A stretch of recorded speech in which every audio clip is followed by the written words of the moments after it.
some things. Right, so you just want to tell us what's the name of your establishment? Okay. My name is Brian Elder.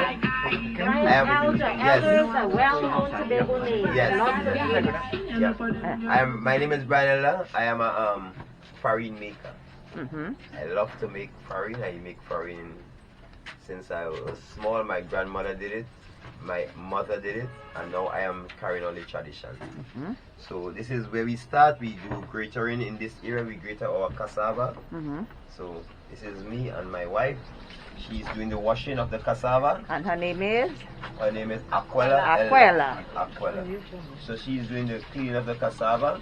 We use these machines because these are machines we bought, normal washing machines we bought. And we use it for cassava purposes only. We use that part for the washing, and this part we also use for the squeezing. So that way we don't have to, we put it into sacks and spin it. Spin out the all the starch from it. Then we go to up to the copper house and we make the farine.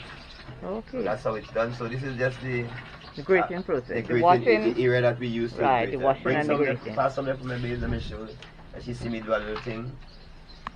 Bring them. So we wash them. We washed with a knife and everything.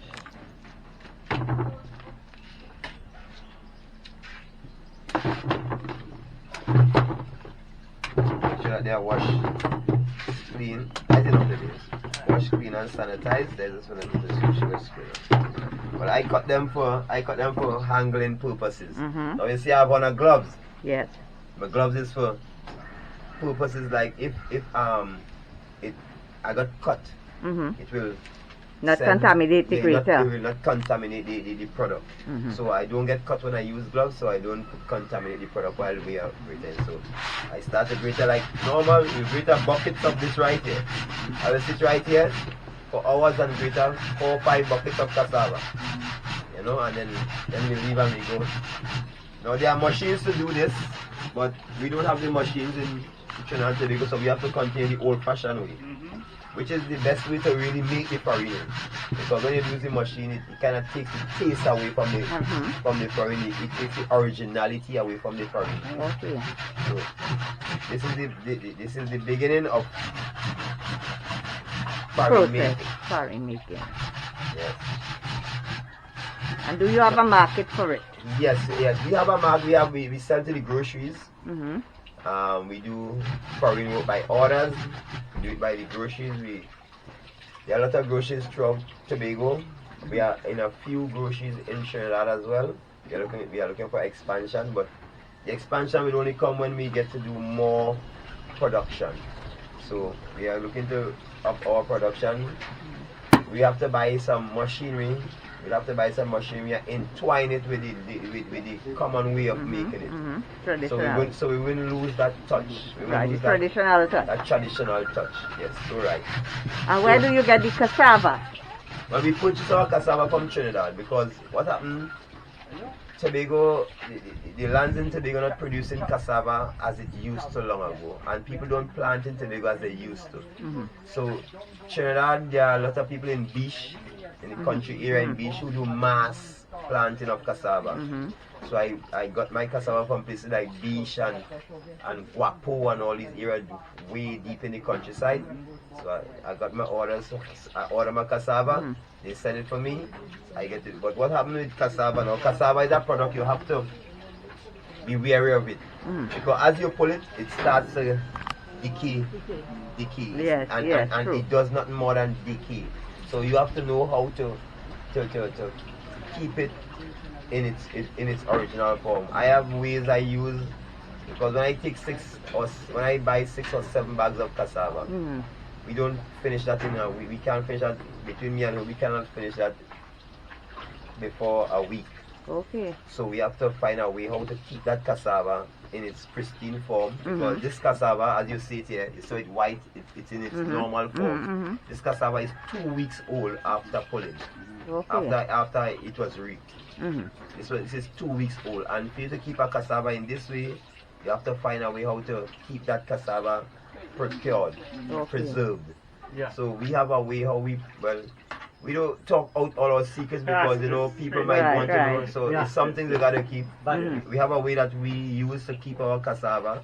So if we buy cassava, if we buy cassava today, 10 bags today, a month from now we could still have our cassava in this, except we didn't peel it. After we peel it, it's still in the same pristine form.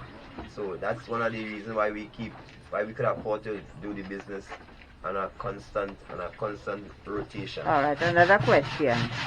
We have a lot of foreign visitors on the Angelo Bissessarsingh Virtual Museum of Trinidad and Tobago, and many might not know. We might know in Trinidad what is FARINE. They might not know. You want to tell them what is FARINE? All right, FARINE is an African food by the name of yuca. It came from Africa. It's a food that came from Africa. It's made from cassava. It's a staple diet in Africa. All today, you go certain parts of Africa and you will see it's ours. It's their staple diet. We use rice and things as our staple diet in the Caribbean, but this is the staple diet in Africa. This is what they used to eat every day, sometimes 3 times a day. So FARINE came from Africa, maybe with our ancestors. It came down with our ancestors. They know how to make it, came with our ancestors. So we here in Tobago, my grandmother, my great grandmother, then my grandmother, then my mother did this for survival. This is how I grew up. This is how I knew how I get things to eat when the daytime come because of making FARINE. So this is something that was taught to her by her foreparents. Right. Something brought maybe by... So it has been passed down from generation to generation, and you are carrying it on. And I'm also taking it further. Over and moving further. And adding technology. And also, exactly, it's trying to add technology to the manual way in which we do it, because in order to take it further, technology, and we live in a technological world right now, and technology is the thing that is going to really take us forward. So I have to try to entwine technology in it in order for me to go forward, or else I will have to leave it behind, because the manual work will be overbearing for me after a time, so I'll have to just leave it behind. So I'll try not to leave it behind by making sure I get the Alright, so you said your products are available in the supermarket, yes, right? The name of the packaging is Ja is Boss. Ja is Boss. Yeah, right. it's a slang I use from what happened now. People keep telling me that my FARINE tasting good, my FARINE is real good. So I used to ball, I mean, I am a boss. And then after realizing what I've been saying, I am not a boss. No.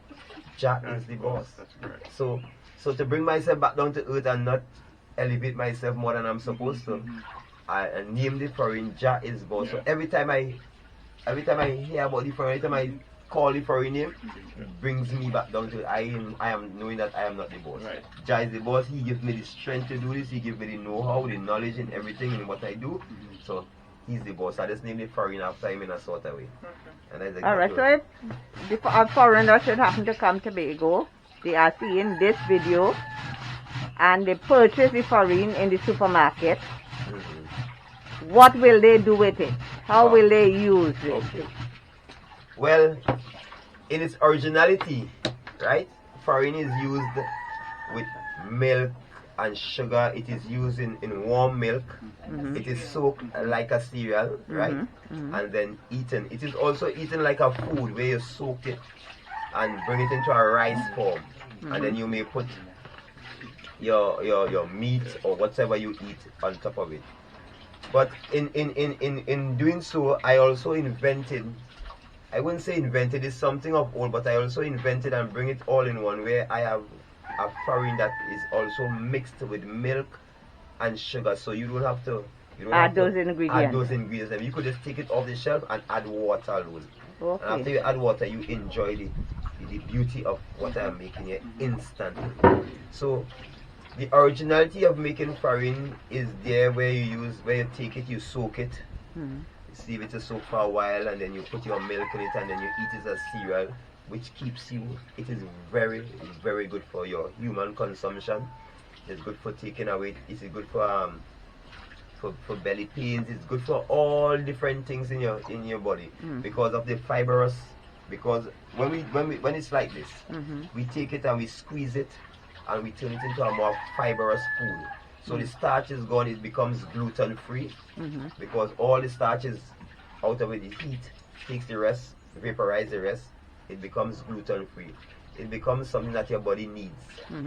Because after you eat it, it fills you, and it always have you drinking a lot of water, constant drinking of water. So that way, it makes you don't eat a lot of excessive food for the belly. You will always feel hungry. You want a little snack there. You want a little snack there, and you're eating the wrong things and putting wrong things. When you eat farine, your day is complete. You just need water on your side, and your day is complete. You just walk along and you don't feel hungry, and you're also energized. Energizes your cassava, energizing energizing proteins in it. So it's something very good for you. It's something that came from way back in time, so we can't stop this. The most we can do this is enhance it and bring it so that the younger ones could know what this good food brings to them. So it is something very good for you, something new where you should try, because it was here long ago. It just wasn't exposed to the wider population. Now that it's been exposed to the wider population, we could get to know what this good food brings to us and help us to live a little more healthy. Because a healthy food, it helps us to live a little more healthy. Right, so this is stage 1. Yes. Thank you very much for showing us stage 1. This is on stage 1, and you want, so stage 2 is, now this work has a lot of stages. I'll say this work has about 6 stages. Now the first stage is where we go and pull the cassava. But I don't do that stage. As I say, I buy cassava in Trinidad. Now the second stage is when you peel. I did that early this morning. You peel and wash. Third stage is washing. Fourth stage is gratoring. Make sure it gets pulpy. The fifth stage is making sure it is squeezed. Dried. And the dryer. Sixth stage is patching. No, sorry. Sixth stage, I'll put those two in one stage. Right. The sixth stage is sifting. Make sure you're getting out all the lumps like these, all the things that you may grate and these, sift to get all these out, and then we patch. Okay. Right, so it's a 6-stage process. It's a long process, but when you finish it, it's rewarding. Right. If you like, especially if you like to do the job like me, it's really rewarding. I rather stay home and do this whole day, whole night, and it's a passion for it. Yeah, it's a passion for it, and it's a very hard work. A lot of people left doing it because of the amount of work you have to do. And as an interjection, do you make that grater yourself? Because of course the foreigners. Yes. Yes, we make grater for ourselves. Yeah. Right. We normally used to use trays. We used to make graters, and we also normally would have seen with a big tray. But what happened now? The tray, these things have been. We don't use these things again because it stores bacteria. Cassava is a thing that if you grate it and leave it in pulp like this, when I come back here I might see worms.